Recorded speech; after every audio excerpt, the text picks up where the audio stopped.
नमस्कार दोस्तों। Paris Olympic के लाइव अपडेट में आपका स्वागत है। जैसा कि आपको पता होगा कि जो पेरिस ओलंपिक में भारतीय दल शामिल हुआ है उसमें काफी ज्यादा कंटेंडेंट ऐसे भी हैं जो कि मेडल के लिए जद्दोजहद कर रहे हैं और पेरिस गेम्स अपने समापन की तरफ बढ़ रहा है। जी हाँ दोस्तों, जैसे कि परसों रेसलिंग से बहुत शानदार खबर आई थी कि भारत की विनेश फोगट ने सेमीफाइनल मैच में एक तरफा मुकाबले में हरा के फाइनल की तरफ बढ़ गई है और एक मेडल पक्का कर लिया है। लेकिन रात भर की बात थी, जैसे ही सुबह हुआ एक बहुत ही अफसोसजनक खबर आई जिससे पूरे 140 करोड़ भारतीय फैंस थे वो सदमे में आ गए। जी हाँ दोस्तों, विनेश फोगट 50 केजी भार वर्ग में जो कि फाइनल खेलने वाली थी, भारत उससे गोल्ड की उम्मीद लगाए बैठा था, उनको डिस्क्वालीफाई कर दिया गया। जी हाँ दोस्तों, क्योंकि अगर आप देखा जाए तो हर कैटेगरी में वेट लिया जाता है गेम्स शुरू होने से पहले, और उस वेट कैटेगरी में 50 केजी का जो भार वर्ग था उसमें 100 ग्राम वजन ज्यादा पाया गया और इस तरीके से उनको डिस्क्वालीफाई कर दिया गया। इस संबंध में प्रधानमंत्री जी ने भी काफी अच्छा ट्वीट किया और काफी उनको जो है ढाढ़स बधाया। उसके अलावा अगर देखा जाए तो प्रधानमंत्री ने संज्ञान लेते हुए जो भारतीय ओलंपिक संघ के जो अध्यक्ष हैं पीटी उषा जी, उनसे बात किया और हर उस विषय को गंभीरता से लेने को कहा है कि जहां पे कुछ भी अगर ऐसे कारण रहा हो जिसका समाधान निकल सकता है तो निकाला जाए। क्योंकि जिस प्रकार से विनेश फोगट ने लड़ा है, जिस प्रकार से विनेश फोगट पिछले साल से संघर्ष करती आ रही है, वो काबिले तारीफ है। और उन्होंने एक एक तरीके से भारतीय 140 करोड़ भारतीयों को जो है खुश होने का एक शानदार मौका दिया था। ऐसा लग रहा था कि वो इतिहास में पहली बार फाइनल में पहुंचने वाली रेसलर थी, अगर भारतीय रेसलिंग की बात किया जाए तो ऐसा लग रहा था कि जैसे गोल्ड मेडल अपने हाथ में है, एक कदम दूरी पे है। हालांकि आज ये खबर आ रहा था कि उन्होंने ट्वीट किया है कि मां मैं कुश्ती जीत गई, मैं हार गई और सारे सपना टूट गया। तो इस प्रकार से वो कुश्ती से संन्यास लेने का प्लान बनाया है। हालांकि अगर कल भारतीय खेलों की बात किया जाए तो भारत के लिए कुछ भी अच्छा नहीं रहा। जहां पे अनु रानी ने जेवलिन थ्रो में अपना 15वां स्थान हासिल किया और मेडल रेस से बाहर हो गई। उसी तरीके से अगर टेबल टेनिस की बात किया जाए तो जर्मनी ने भारत को एक तरफा मुकाबले में 3-1 से हरा दिया और वहां पे भी निराशा हाथ लगी। अगर दूसरे रेसलिंग की बात किया जाए तो 53 केजी भार वर्ग में अंतिम पंगाल जो कि बहुत तगड़े कंटेंडेंट मानी जाती थी, वो भी कल हार गई। और रैपिड राउंड में भी एक मौका मिलता है, अगर कोई पहलवान अगर हार जाता है और वही पहलवान अगर सेमीफाइनल या फाइनल जीत लेता है तो रैपिड चार्ज का एक मौका दिया जाता है।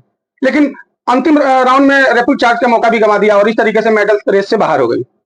अगर बात किया जाए हाई जंप की, तो हाई जंप में भी सर्वेश कुमार अपना दावेदारी पेश कर रहे थे, उनसे भी काफी उम्मीदें की जा रही थी। हालांकि उनका स्कोर भी अपने पर्सनल बेस्ट की तरफ था। अगर बात किया जाए तो 2.15 का जंप के साथ उन्होंने 13 नंबर पे अपना जो है राउंड खत्म किया और इस तरीके से मेडल रेस से वो भी बाहर हो गए।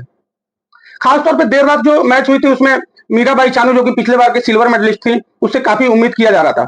एक मेडल की दावेदारी उनसे की जा रही थी भारतीय टीम की तरफ से। लेकिन अगर बात किया जाए तो वेट लिफ्टिंग के 50 केजी 49 केजी के भार वर्ग में मीराबाई चानू ने अपना चुनौती पेश किया, काफी अच्छा लिफ्टिंग किया। हालांकि 2 कैटेगरी इसमें खेला जाता है।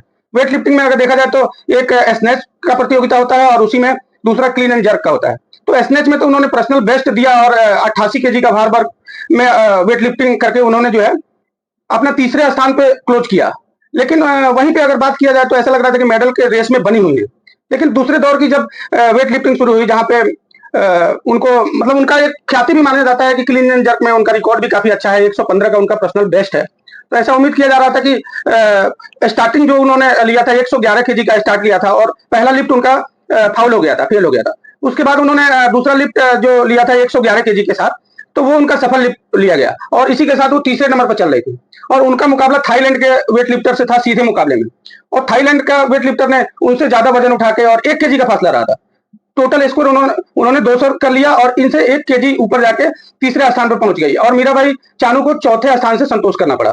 अगर कुल स्कोर की बात किया जाए तो स्नैच में मीराबाई ने 88 केजी का वजन उठाया और क्लीन एंड जर्क में 111 केजी का वजन उठाया और तीसरा और आखिरी प्रयास में 114 केजी का प्रयास उनका विफल रहा था। जिस प्रकार से अगर काउंट किया जाए तो 199 के साथ मीराबाई चानू चौथे स्थान पर रही या भारत की मेडल की उम्मीदें भी समाप्त हो गई।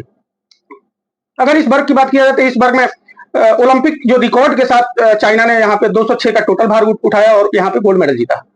देर रात हुए मुकाबले में स्टीपल चेज 3000 के जो मुकाबले होने थे उसमें अविनाश सालवे से काफी उम्मीदें की जा रही थी कि 3000 स्टीपल चेज में पहली बार भारत की तरफ से क्वालिफाई करने वाले खिलाड़ी थे, लेकिन उन्होंने भी काफी निराश किया और बात किया जाए तो अपना पर्सनल बेस्ट देते हुए 11वें नंबर पर फिनिश किया। इस तरीके से ओलंपिक अपडेट में कल का दिन भारत के लिए काफी निराशाजनक रहा। हालांकि आज जो है बहुत सारी अच्छी खबर आ रही है कि यहाँ पे 2 ऐसे मैच है जहां पे मेडल की उम्मीदें की जा सकती है। पहला मैच तो जो जेवलिन थ्रोअर है उनका मैच होने वाला है, नीरज चोपड़ा जी, और वो अपने गोल्ड को डिफेंड करने के लिए उतरेंगे। और दूसरा मैच जो भारतीय हॉकी टीम स्पेन के साथ खेलेगी, तो वहां पे भी भारतीय टीम से अच्छी उम्मीद किया जा सकता है, क्योंकि भारतीय टीम ब्रॉन्ज मेडल पिछले बार भी जीती थी और ब्रॉन्ज मेडल इस बार भी डिफेंड करने उतरेगी। तो इस सूचना के साथ और इस अपडेट्स के लेके हम फिर से आपके बीच में हाजिर होंगे। तब तक के लिए जय